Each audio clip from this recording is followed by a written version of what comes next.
I'm pretty sure that I'm supposed to be picturing you guys in your underwear, not you looking at me in mine, if this even counts as underwear. So, I actually had a really nice outfit planned for tonight. Tonight is not gone to plan at all. Our model for the body painting feature dropped out, and Tam suggested that I step in, which normally would be absolutely fine, no problem. But I was scheduled to talk this evening, so I was like, yeah, can't do it. There's no way I'm standing up there naked talking to people. You look great!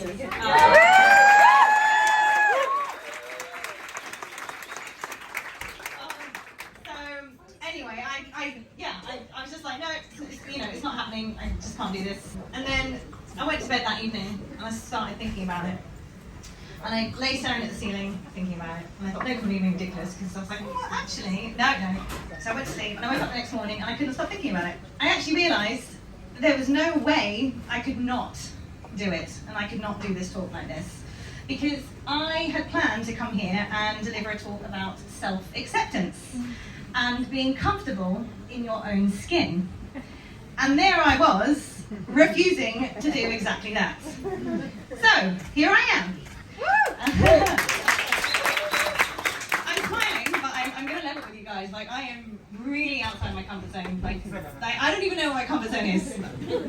Can't even see it. Okay, the dots, like way over there. But you know what? We're doing this because being vulnerable and stepping outside of your comfort zone is just so important for us all to do for our personal growth and also, building our self-confidence and our self-esteem. Question, hands up.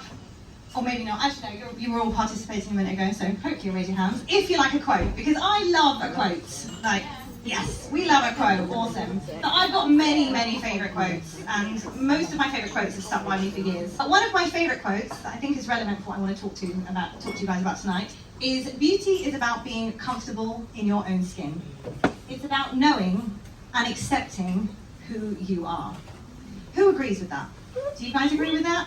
Awesome. I do too, but the thing is, I don't often come across many people who fully accept themselves, or actually maybe even know who they truly are. And I actually noticed early on in my makeup artistry career that nearly every single woman that sat in my makeup chair and looked at her reflection in the mirror immediately apologised for the way that she looked. And in doing so, she apologised for who she was. And I've certainly had my struggles in accepting myself over the last 30 years. And like most women I know, I really, really felt the pressure to conform to society's ideals, but probably more in particular, the beauty standards. And I've battled with self-confidence and body image for far more years than I've not battled with it. And it still creeps up on me today, like standing here, like this, in front of you tonight. The first thing I said to Tam when she suggested that I do this evening, I said, why couldn't this have been 2 months ago when my physique was in peak condition because I'd just done a bodybuilding show. And when I said that, I just realised that once again, I was not being accepting of myself. And I was actually being very unkind, not to mention putting a ridiculous amount of pressure on myself, because it's not always or just what we are being told. It's what we are telling ourselves. I was a girl who spent most of her childhood feeling extremely uncomfortable in her own skin. I hated how pale I was, I hated my freckles, I hated how limp and flat my hair was, and I felt completely trapped in a body that I couldn't change, no matter how much I starved myself. And I experimented with every fashion phase, from gothic to glam and everything in between, but nothing fitted. And that was because underneath it all was just a girl who only really wanted to be accepted as she truly was. Because when that happened, she could then accept herself. Between the ages of 14 and 21, I took myself down some pretty dark paths. I looked for love and validation in all the wrong places. I pursued escapism through so many things: self-harm, alcohol, substance abuse. I was amazing at seeking out chaos, at every opportunity. And the reason I did was because I didn't want to focus on myself. The more of these things I did, the further away I got from myself. And then it got even harder to face myself, because I just kept seeing more and more ugliness and unworthiness. Now, the long story short is that I ended up in a residential rehabilitation centre at the age of 21, and I was there for a month. And I was working literally day in, day out in there through a whole host of shit, which we don't have time to go into now. It's been one hell of a journey rebuilding myself, and I'm still building, and I don't ever intend to stop. You know, I wasn't taught about mental health awareness, or I wasn't given like self-development skills growing up. I don't think many of us were.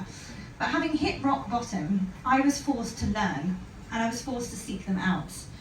And so instead of a negative life event, it's actually been a really positive one, because it's made me who I am. It's made me more of who I am. And it's given me the power to change and the confidence to challenge the status quo. Society will continue to set standards, and not all of those will be about beauty.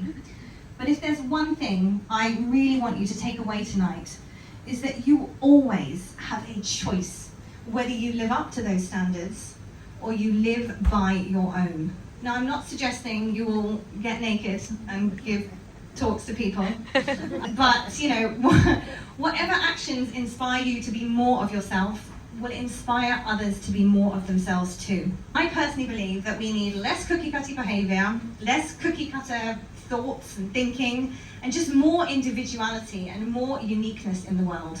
Because if there's one thing I've learned in my 35 years on this planet, trying to live in other people's values or by other people's standards makes you completely and utterly miserable. So please, embrace every single part of you. Own it, and don't be afraid to just showcase it to the world, because you never know who you might help by doing so. And I promise you one thing, it will bring you far more happiness and fulfillment than anything else could. Thank you, guys.